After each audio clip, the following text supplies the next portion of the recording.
What is going on, everybody? I hope you're having a great day today. This is Alex from the Fresh Fantasy Podcast, and this is the first episode of Season 3. That is right. We are back, bringing the Fresh Fantasy Podcast back better than ever. And today we're going to be talking about our top 10 free agent moves from a fantasy football perspective. This includes guys like James Conner, Juju Smith-Schuster, Mitch Trubisky, and while we believe they will be great for the teams they signed or re-signed with, this also does include trades.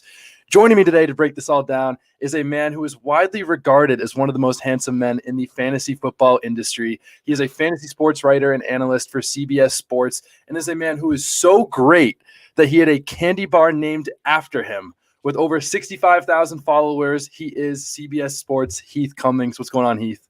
I am not sure what was less believable, that the candy bar was named after me or that I'm widely regarded as one of the most handsome men in fantasy, but I'll take both. Thank you. It was a very nice introduction. Absolutely. I think the candy bar had to be named after you. I think they just knew it was a sign that you were going to go and do great things with CBS Sports. But besides that, I'm excited to break this all down. But before we get into this, I have to ask you, tonight is national championship for NCAA basketball. And it looks like you have a Kansas little flag right there behind you in your setup. How excited are you about Kansas playing tonight, and how confident are you that they're going to win? Very little confidence. That's one of the things that comes with being a Kansas basketball fan and having seen multiple Final Four and Elite Eight disappointments. But, I'm really looking forward to it. I wish that I didn't have to stay up until like 1 a.m. to watch it. Last night was WrestleMania this weekend, and we haven't watched wrestling in a long time. My son wanted to watch it, so we bought it and watched that. And so I stayed up way too late last night. And then I look at my phone. I'm like, okay, what's the game start at? 7:30, 8 o'clock. It starts at 9:20 my time. This is a game being played in New Orleans between a team from Kansas and a team from North Carolina. It's not like it's UCLA against Oregon. I have no idea why this game's starting so late. I'm with you. It's probably not a good day for East Coast dads. I will definitely be up for the game, but man, I don't know why they have to start so late for the whole thing, but I guess just part of the troubles of living on the East Coast. I'm in Boston, so I'm totally with you. But I have to ask one thing real quick about that. And I think the other cool part, of course, it's Kansas and your team, but is there any kind of subtle happiness that you'll get if North Carolina pulls it off? Because there's only been, I think, 1 or 2 8 seeds. I know it's at least Nova in 85, but I want to say there's one more that have ever won it all. So will there be some semblance of happiness that like, an 8 seed got to win it all? Or is it like, this is my team, it's do or die, period? I mean, it's not do or die anymore. I think I've evolved past that a little bit, but like it's going to be 11:30 at night, and I'm going to guess I've had a few adult beverages. I'm probably not going to be the bigger man in that moment and be excited for North Carolina. There has always been a little bit of a connection, partially because the Carolina blue, it's like one of the best colors in all of sports, partially because there's such a connection between these two schools. Dean Smith went to Kansas. Roy Williams went from North Carolina to Kansas and then back to North Carolina. I heard a cool fact. This is the first ever matchup between two coaches who replaced the same coach in the national championship, because they both replaced Roy Williams. Wow. I did not know that. That is a cool fact that you'd not hear every day. I love that. But nonetheless, I think it's going to be a great game. Of course, it's not a great time, for the game, but I'm hoping that we get, just a great game that comes down to the wire. For me, at least as a fan, I'm sure you'd love a 30-point blowout, and that would make those go down a little easier. But cheers to a good game, and let's hope good things happen. But today we're not here to talk about college basketball. We are here to talk about the greatest sport on earth, and that is fantasy football. And Heath, I'm going to start with you. Who is your first winner for this fantasy football offseason? I've always been really bad at following rules, so you sent me a free agency questionnaire, and I started with a guy who got traded, but it was during free agency, so we're going to count it. It's Russell Wilson going to the Denver Broncos just because of the enormity of that move, the hope that it gives us for Cortland Sutton and for Jerry Jeudy to finally live up to what we think they are. The fact that we might actually get to see Russ cook. Maybe he throws 550 passes in a season, 570 passes in a season. What could that be like? And then there's some negatives also, specifically for Noah Fant. But even with Noah Fant leaving, that just gives us a chance to have a deep tight end sleeper, which he might be a breakout by the time this comes out. He's probably going to be the 6th or 7th tight end off the board. But Albert O, with the possibility of breaking out in Denver, Javonte Williams, the possibility of being on an above average offense in Denver. This could have really just elevated 4 or 5 different guys in that Broncos offense. Yeah, and I think that's the thing we love about it for a fantasy football perspective, that we've so badly wanted to buy into the Broncos guys the last couple off seasons, and I think they had so much potential, but they just haven't had the quarterback play. But I also love this, that the pass attempts over the last 3 years were pretty similar between Denver and Seattle. But the level of quarterbacks doesn't make you want to pass as much in Denver the last couple of years. So I think that they finally will, hopefully let Russ cook in his like 10th season at this point. But I love the prospects for Cortland Sutton, Jerry Jeudy, and everyone in this offense. I think that he's going to elevate them a lot. And I love this. I love the move. And one, quick stat I saw the other day is that when Peyton Manning came to Denver through their first 2 seasons combined, I mean, Eric Decker and Demaryius Thomas had only had about like 1,400 combined yards and like 10 touchdowns. And the first year with them together, they combined for over 2,400 yards and like 23 touchdowns or something ridiculous. I'm not saying that Russell Wilson is Peyton Manning and that these guys are Eric Decker and Demaryius Thomas. I'm not saying that, but I think the potential, I think he's going to be elevated a lot this year. Do you have a preference between Cortland Sutton and Jerry Jeudy? Well, that's what I was going to say, and it leads in perfectly because at cost, my preference is probably going to be Tim Patrick, a guy who last year led the team in yards per reception, yards per target, and I believe yards per game as well. He has been right there with Jeudy and Sutton. Now, I have little doubt that Sutton and Jeudy are the odds-on favorites to be the top two for Russell Wilson, but those guys haven't exactly been great at staying healthy. So I have to choose one at cost. It will probably be Patrick. That's kind of the coward's way out because I don't want to answer Jeudy or Sutton. I don't think any of us really know. If I had to choose one, I would choose Sutton. Again, I think he's going to be a little bit cheaper than Jeudy as well. And I do think there's a better chance for him to make those downfield plays. The thing that's really interesting to me is we saw Tyler Lockett just excel basically outside of the concept of the play. It was Russell Wilson breaks the pocket. Russell Wilson runs around in circles for 6 seconds. And oh, wow, nobody's within 30 yards of Tyler Lockett now. I don't know who that guy is going to be. And that's probably the guy, once we figure that chemistry out, that's going to just absolutely obliterate their ADP. Definitely. And hopefully maybe it could be a case of the, whoever's cheaper between Robert Woods and Cooper Kupp, and that guy was Cooper Kupp. Maybe it's Cortland Sutton, obviously different players. One other thing I thought was interesting is that, DK Metcalf and Cortland Sutton last year had near identical air yards. And I think with that, that prospect of the fact that they had identical air yards, then you look at the quarterback play and the variance of that. I'm not saying that he's the same player, but I think we could see a season very similar. And I don't think that's outside the range of outcomes. And I'm obviously very excited for that. But another guy I'm really excited for this year, going to the Miami Dolphins, Raheem Mostert. Obviously, like you talked about with Sutton and Jeudy, health is the biggest thing. And for Raheem Mostert, health is a really big thing. And he is a 30-year-old running back.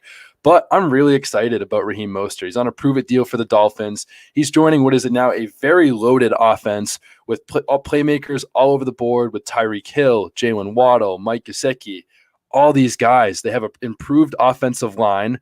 They have the same, hopefully, wide zone scheme that they ran in San Francisco with Mike McDaniel. And the thing that I also love Raheem Mostert the most at cost for these Dolphins running backs is the fact that I think Raheem Mostert's most likely to be their power back and the guy that they're going to give it to, down deep. It's not going to be Myles Gaskin, who's 5'8" and he's tiny. It's probably not going to be, Chase Edmonds, who is allergic to goal line carries. I think it's going to be Raheem Mostert if he stays healthy. Of course, that's a big if, but I think at cost right now, if he is healthy and if he shows some of that same explosion we've seen the last few years in San Francisco, I think that there's potential that Raheem Mostert could have a very, very good fantasy season. Do you see the potential with Raheem Mostert, or am I just crazy? He's a 30-year-old running back on a new team, and he's not had a lot of success in the NFL. How do you feel about this? It reminds me a little bit, except that nobody was excited about him, about the Tevin Coleman signing last year by the Jets. Because, again, it was a 49ers staff that had just been with Coleman the year before. And they brought him in, and then they drafted Michael Carter, and everybody thought, well, Tevin Coleman's not going to matter. Tevin Coleman hasn't been good. He can't stay healthy. He hasn't been good forever. At the beginning of the year, it was Tevin Coleman leading the backfield, and then he couldn't stay healthy, and Michael Carter was better than him, and things changed as the year went on. I guess they brought him back for this year as well. I think Mostert is a guy that they know will come in and set the tone for what they want their running backs to do in that room. I think he's the most likely guy to take the first carry week one. I'm probably going to want to play him in DFS week one. I really try hard not to assign the injury prone or injury likely thing, but a fully healthy 30-year-old running back is more of an injury risk than just about any other player in fantasy football. A 30-year-old running back who's never had 140 carries in a season and just gets hurt every single year. I'm good with Mostert as long as the cost is cheap enough. And I do think he'll go after Edmonds.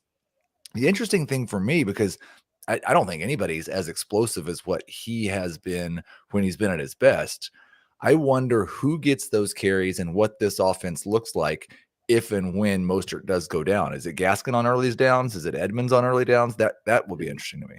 Definitely. And I'm curious to see if they also, draft another running back and where they would draft them, because they don't have any guy on a long-term deal. I mean, I think every deal that they have right now is they have 2 years or less of team control.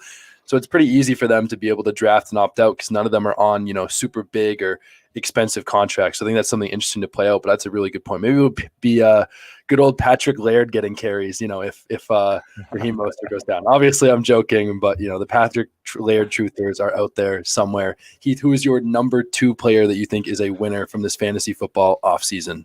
Like a lot of these, this is a guy who stayed home, but Mike Williams got a big contract to stay in a pass-heavy offense with one of the best young quarterbacks in football coming off of his career year. We put up 76 catches for 1,100 yards and 9 touchdowns.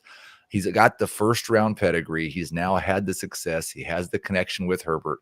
I just don't see any way he's not a borderline number 2 wide receiver, if not better this year. He had a lull in the middle of the year, and like Mostert, he's a bit of an injury risk, but he was still able to play 16 games. He just didn't perform very well when he was hurt last year. I think you look at that fast start he got off to, and people will use that and say, well, he can't do that again. He wasn't even any good in the second half of the season. But he was a top 24 wide receiver basically from week 10 through week 18. I think he can be that guy, even if he's not the guy he was the first month. Definitely. Again, I think health is the biggest thing. And if he does stay healthy and he isn't banged up like he clearly was in some of those games that he was struggling, and you could see him basically limping around the field, I think that if he stays healthy, I'm 100% with you. I think the potential is big for Mike Williams. And another guy that's a wide receiver too that has big potential is Allen Robinson. Allen Robinson didn't stay home, but he went to a new team. And I think that, truly this still is, again, probably the first time that he has great quarterback play. I know that Justin Fields was supposed to be the answer for Allen Robinson last year, but he's still a rookie quarterback. And I think that Matthew Stafford has a very proven track record his entire career of constantly elevating wide receivers, where I don't think that Allen Robinson has truly had a quarterback that always elevates, wide receivers. And Allen Robinson was a top 10 wide receiver in both 2019 and 2020. He was wide receiver 81 last year, dealing with injuries, bad QB play, bad coaching, bad offense, but you'd expect him to do better. But I think that he could be someone similar to Robert Woods, that middle of the field type guy. That Robert Woods is a top 15 wide receiver the last 3 years under McVay. He was the wide receiver 12 last year before he got hurt. Robinson can play all over the field, and I think that he could be a legit wide receiver 1 with Matthew Stafford. I mean, Kupp and Woods were both on pace to do it before Woods got hurt. I'm not saying that he's going to magically come in and learn the scheme and do well, but I think every year we've seen these free agent wide receivers that go with these great quarterbacks and they play well.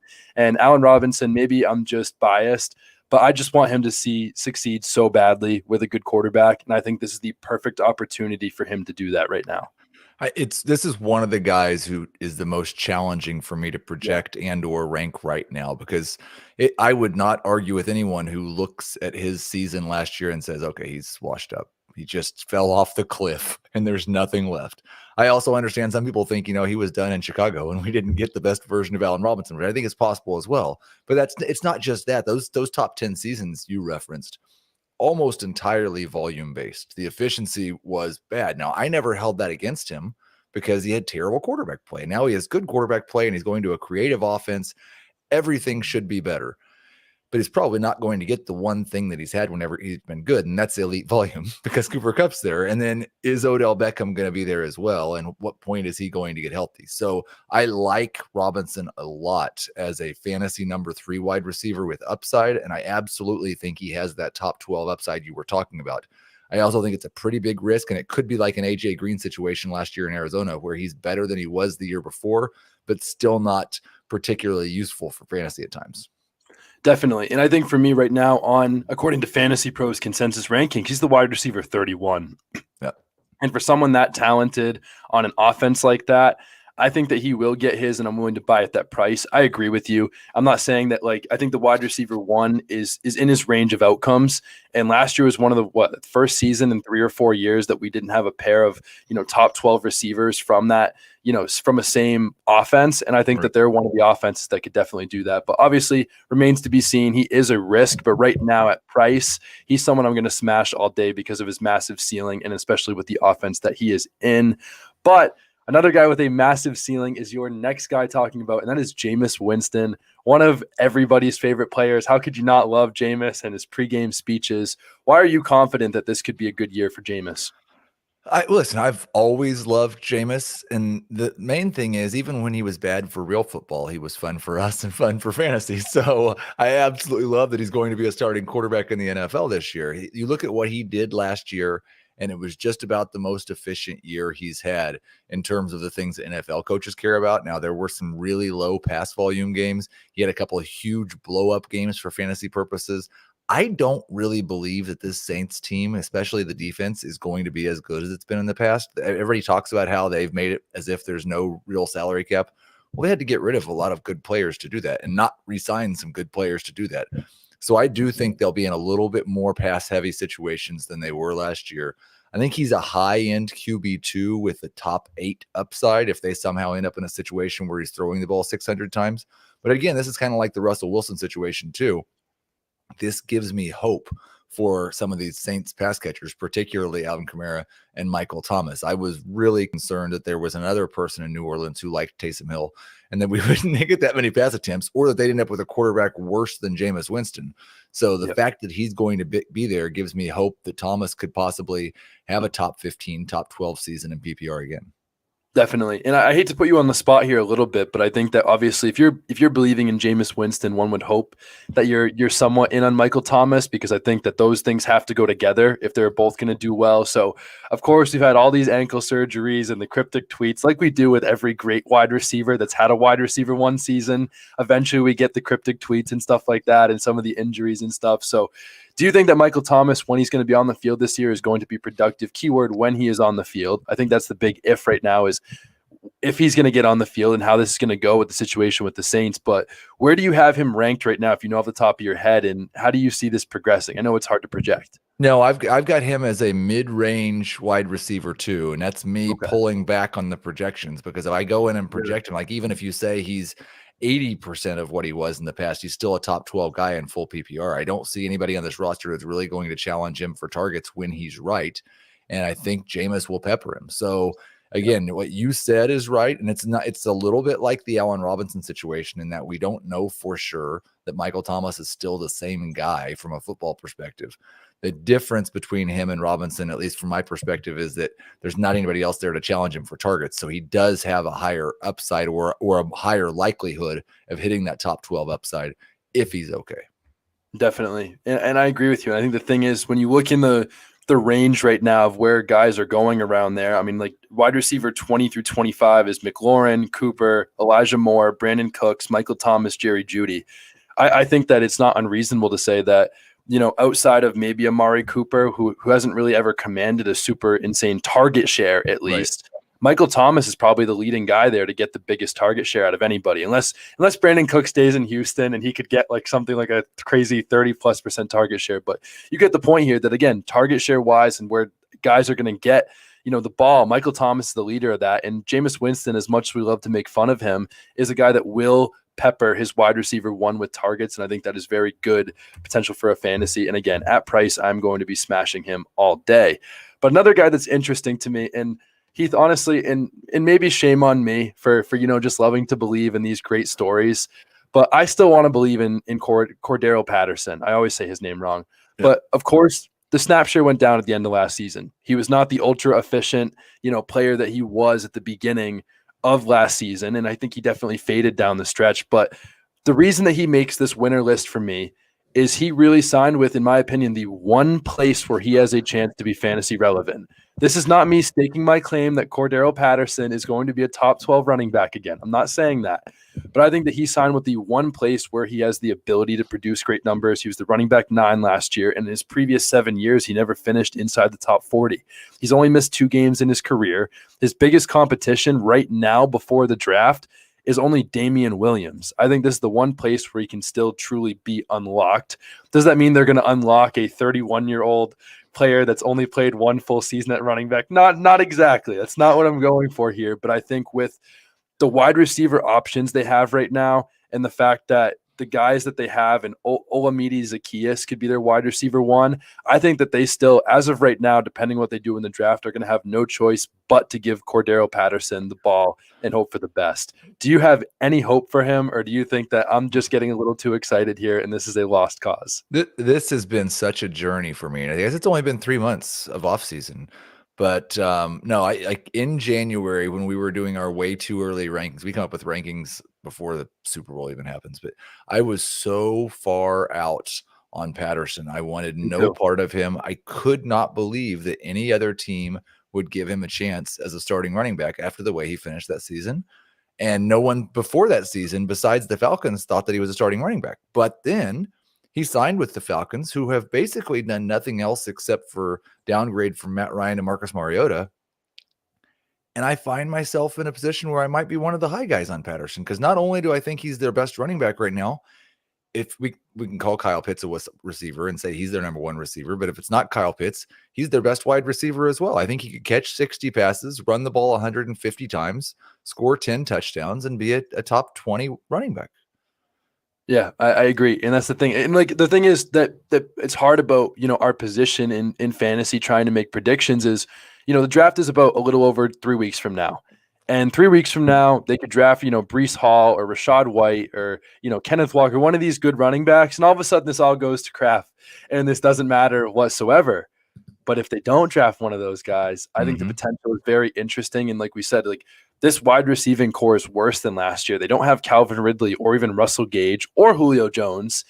Kyle, outside of Kyle Pitts, like you said, and like fortunately or unfortunately, I say fortunately for us fantasy managers, we might get to see Cordell Patterson get a lot of touches again. And I love, the hero stories like that. And maybe I'm an overbeliever, but right now he's going as the running back 37. And I know that draft price will correct after the draft and we actually know what's going on. But again, the potential is interesting. And how could you not love this guy, Cordero Patterson? And we're going to hope for the best. But another guy that, Heath, I don't know, this is another one that you can say hope for the best or not hope for the best, but I think everyone wants Mitch Trubisky to succeed in Pittsburgh, especially with the weapons that he has. And I wouldn't say that he's going to unlock Deontay Johnson and Chase Claypool, and they're both going to be wide receiver 1s. But I think the potential of Mitch Trubisky, now that he's had the year to learn under Josh Allen and he's gotten to take all this time to, think about himself and he's getting another starting opportunity. Mitch Trubisky is a winner for you. Please tell me again, where is your confidence level with Mitch Trubisky? Yeah, it's not that far from where I am with Jameis. I think he could be a high-end QB too. He's not as good a passer and he's not as aggressive downfield as Winston is, but his years as a starter in Chicago, he was on about a 350-yard, 17-game pace for rushing every single season. He's a good runner. They'll use him a little bit that way. He'll get a couple touchdowns on the ground. This will be the best set of weapons that he's had as a passer. And he won't be with Matt Nagy. So that certainly helps as well. I think he's a winner because he gets a chance to be a starting quarterback in the NFL. And really, like, I'm not a QB wins guy, but I know the NFL has plenty of QB wins guys. And he's got a 29-21 record as a starter. He's probably going to be above 500 this year for Pittsburgh as well. So he may just continue to get a chance to keep starting. As for the weapons, I think there's a real chance that this is about as good as it's ever been for Chase Claypool and Deontay Johnson in terms of quarterback play. You look at what Trubisky did in his last 3 years in Chicago and compare it to what Ben's been over the last couple of years. Trubisky's no worse of a passer than Roethlisberger, and I think he's probably slightly better at this point in their careers. So a slight upgrade for the weapons and a good situation for Trubisky to hopefully get to stay in the league as a starter for a while. Definitely. And I agree. And I think the thing is that this is probably one of the best situations that he possibly could have walked into. Of course, he is, a former top 3 pick, and this is really his last chance to do or die. But this is honestly one of those perfect scenarios. We've seen nothing but good quarterback play in Pittsburgh. He has nothing but great weapons. Like you said, Deontay Johnson, Chase Claypool. They still have Pat Fryermuth. They have a guy out of the backfield that's a threat, and Najee Harris. And it's not like the Bears ever had a really great offensive line, under Trubisky, and the offensive line is still completely in shambles, but you hope that they'll add someone throughout the draft because they have weapons. I mean, they're probably going to go defense, but again, conversation for another day. But I think if he is going to be great, this is the situation for him, and this is the best chance that we can see. So I think he's absolutely a winner. And, as someone, again, that is one of these guys that has taken so much crap from fans, the media, and everything in between, he's a guy that I would really like to see, succeed after everything that he's been through. And I hope that magical year under Josh Allen will unlock his true potential. But another guy that is a former Pittsburgh Steeler moving on to a new team for the very first time is Juju Smith-Schuster. And Juju is a guy that I was absolutely not in on whatsoever last offseason, but because of the talent, the situation, and where he signed, he's someone that I'm in on. Like, again, I know admittedly Juju's not been very good the last couple of years. He's been wide receiver 65, 17, and 133, but he has a top 8 wide receiver finish when playing as someone who really takes the attention away, like Antonio Brown, where he has in Travis Kelce now in Kansas City.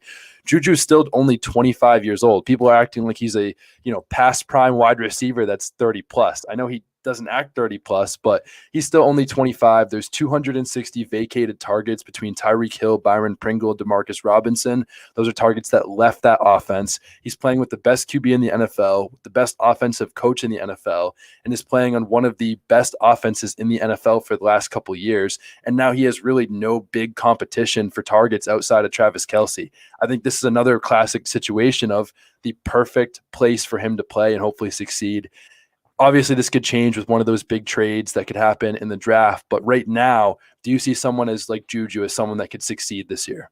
Well, I think there's going to be a flag planting session later, and if Okay. we weren't talking about him here, my flag plant Okay. would probably be Juju. In that, I think if this receiving core in Kansas City stays like it is right now, and he plays 16 games, he'll be a top 12 wide receiver this year.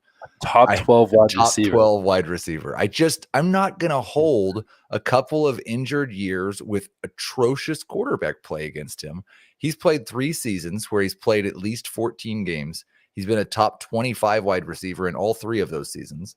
Wow. None of those seasons did he play with a quarterback that was as good as Patrick Mahomes. So yeah, if he stays healthy this year and they don't make another major addition, I think he's going to be an absolute star. Really? I love that take. Oh man. Yeah. Okay.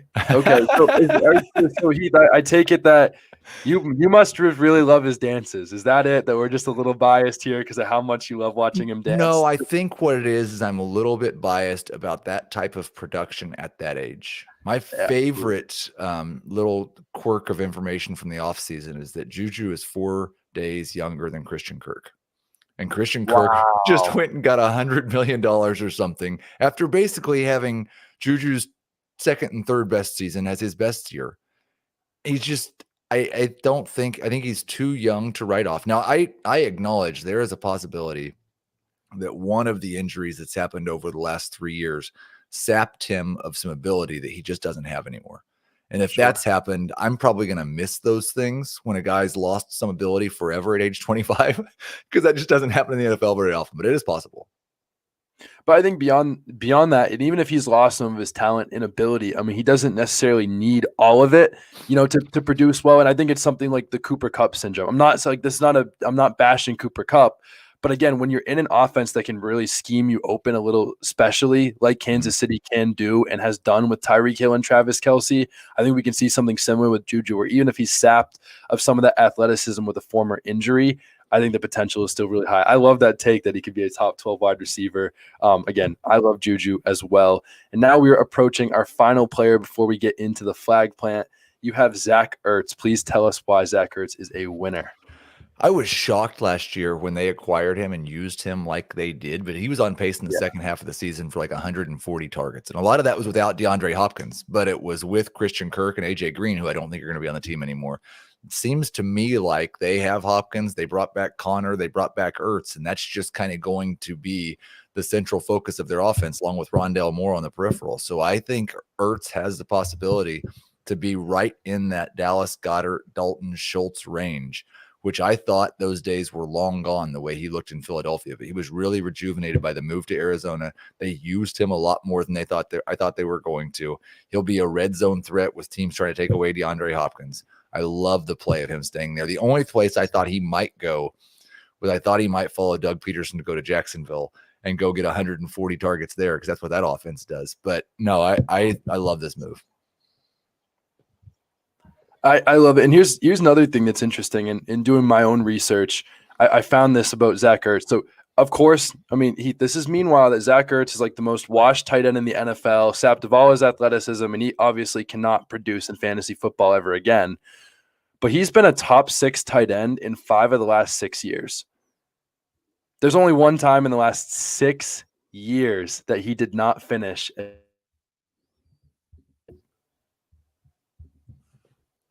Oh, no. Can you hear me? Yeah, I'm good. Okay. I think we had a little connection there. But I was saying that Zach Ertz has been a top 5 tight end 5 of the last 6 years, as washed as he is. Oh, no.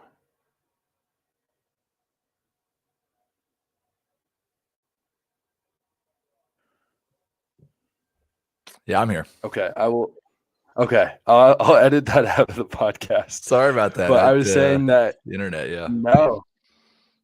Yeah, hey, it happens to the best of us. But Zach Ertz, a top 5 tight end, 5 of the last 6 years, and I think that he's a lot better than people realize. And I think, like you said, this offense does not really have a lot of players outside of DeAndre Hopkins, and DeAndre Hopkins can only command, so many targets. And, he had an injury. What is he going to look like when he comes back from that? Zach Ertz is probably going to be my favorite, tight end that I'm drafting this year. And maybe he's a guy that'll flop, but I think that he's a guy that has a lot of potential that you can draft around that lower tight end 1 range that has a super high range of outcomes. Absolutely. So he's someone I'm definitely believing in. But sticking with the Arizona Cardinals is my final winner of the offseason.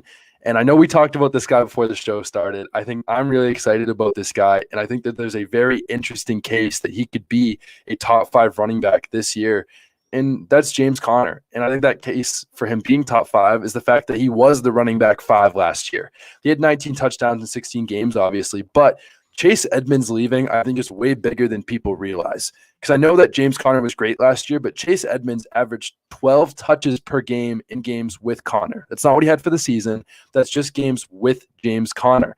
And James Conner, as much as he's probably, according to, Twitter, the most unhealthy running back of all time, James Conner's played 13-plus games in 4 out of 5 seasons. What person wouldn't want to draft a running back that's played 13-plus games in 4 out of 5 seasons? Of course, it does come with the caveat that he's played a maximum of 15 games and he's never not missed a game.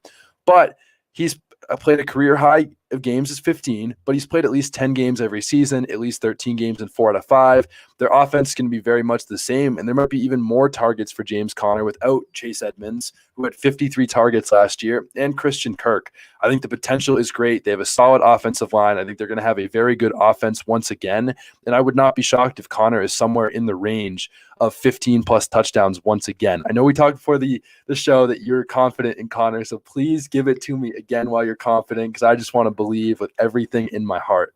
And this might even be hotter than my Juju take, but I think he's discount Dalvin Cook. I don't really know what the difference is in terms of their upside right now. I don't know what the difference is in terms of their injury history. It looks very, very similar. And I was going into last year, we all knew they were going to put Chase Edmonds in the pass catching role. But you look at what James Conner has done in his career as a pass catcher, and I don't know, we can look at numbers and efficiency and all that stuff. Do you remember some of the catches he made in that stretch when Chase Edmonds was out? Catches Chase Edmonds doesn't make. So yeah. I hope that Cliff saw that and says, you know what, why don't we throw the ball to James Conner? And if we need to give him a break, we'll give him a break on 2nd and 6 at the 40-yard line, play him in the red zone and throw him the ball. Yeah, exactly. And beyond that, again, just what you talked about, he was actually 4th among all running backs in yards per route run. he was ridiculously efficient when he was on the field as a pass catcher. He was 5th in fantasy points per opportunity last year, which speaks to his talent, the offense, everything. I think discount Dalvin Cook is a great comparison because, people don't look at them on the field as these, very similar talents, but what they're actually doing and what the advanced numbers are telling us is that they're both, very good running backs. And again, as long as James Conner can stay healthy, and if he gives me 13 games next year out of 17, I'll happily take that and draft him exactly where he's going to be drafted right now. And I think that he's a guy with a lot of potential that could be a top 5 running back this year. But that is it for all our winners, Heath. And we've had some spicy takes here, like you said about Juju and James Conner. But now I'm going to have to ask you about your most spicy take of them all, and that is your 2022 flag plant. And there is a little pressure before I let you give your take, because we had a lot of flag plants on this show. I asked every guest I had to give us their flag plant. And leading off season 3, you are leading off with the first flag plant of the season. So Heath Cummings, please give me your boldest take of the fantasy season for 2022. Well, I may have to come back on if this gets ruined by some transaction. But you mentioned him earlier, and you mentioned Brandon Cooks and the target share opportunity for him in Houston. The connection with Davis Mills was phenomenal. He is in a place where he wants to be. Last we've heard, I don't think Brandon Cooks is necessarily going to get traded away from them. It's whether they add someone else to compete with him for targets. I expect this Texans offense to be better than it was last year. I expect a small increase in efficiency from Davis Mills.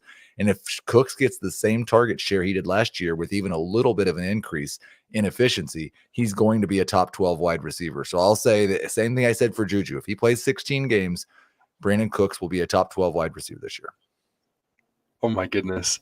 Heath, I feel like you're my personal dynasty helper right now, because the 2 guys I've been buying the most are Juju Smith-Schuster and Brandon Cooks. They're guys I've been buying all offseason, guys I love for next year. And I love that take. I'm someone that's a fan of Brandon Cooks, and as Brandon Cooks has seen, he's produced with every single quarterback that he's ever played with. And I know at first people were saying, okay, he's played with, Drew Brees, Jared Goff, Tom Brady,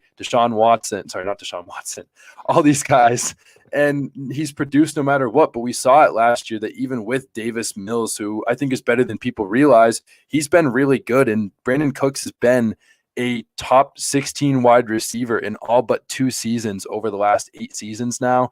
He's really good. And last year he was the wide receiver 20. And I think that, again, if you just have the splits with Davis Mills, I think he is a top 15 wide receiver once again. I think that he can do it again. And he's one of those guys that we talked about with target share and demanding targets.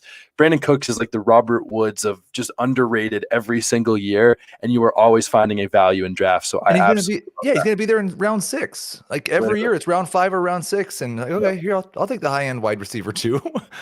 Seriously, it's crazy, but I love the talent of Brandon Cooks, and I hope that he produces once again. I will say to my listeners, though, we are prepping it, but I'm not ready to give my flag plant just yet. That is going to come sometime next week, but I will say that he is a quarterback for the NFC West. I think that he is going to be the man this year, and he is going to be another version of what Kyler Murray and Lamar Jackson were in their second seasons in the NFL. Oh. That's a little hint for you. I thought you were a Drew Lock stan for a second there.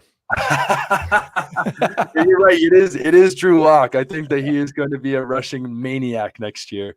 But I'm excited to give that take coming. It'll probably be on the 3rd episode. Just trying to make sure I formulate everything together. I don't want to just make a case to make a case. I want to have a well thought out case, and we will get there. But Heath, thank you so much for coming on the podcast today. This is a great way to open up the 3rd season of the Fresh Fantasy Podcast.